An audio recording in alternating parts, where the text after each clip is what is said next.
বর্ষায় প্রকৃতি নতুনভাবে অরণ্য পর্যটনের অনুভূতি পেতে চলুন যাওয়া যাক ভারত ভুটান সীমান্ত লাগোয়া বেশ কয়েকটি জায়গায় লঙ্কাপাড়ার জঙ্গলে।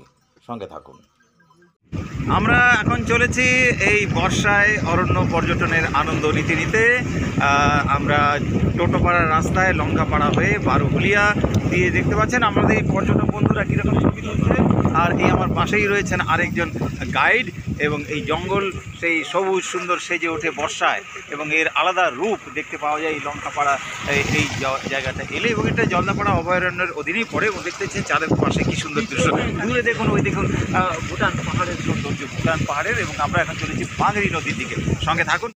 আমরা এখন বারোহালিয়া জায়গাটা ছেড়ে এগিয়ে চলেছি বাংরি নদীর দিকে।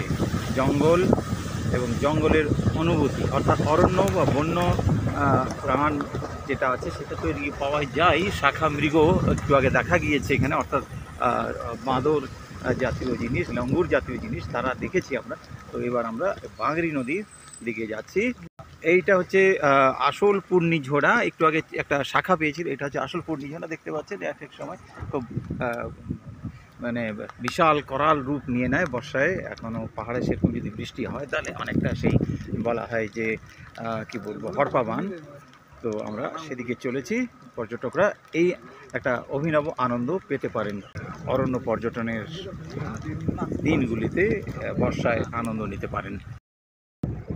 এই সেই ভুটান থেকে নেমে আসা বাংরি নদী, অর্থাৎ হাওড়ি থেকে বাংরি, এই মাঝখানে আমরা আজকে সফর করলাম অরণ্য পর্যটনের তৃতীয় এবং শেষ দিনে। সঙ্গে থাকুন, দেখা যাক কী কী বিশেষত্ব আমরা আপনাদের সামনে তুলে ধরতে পারি।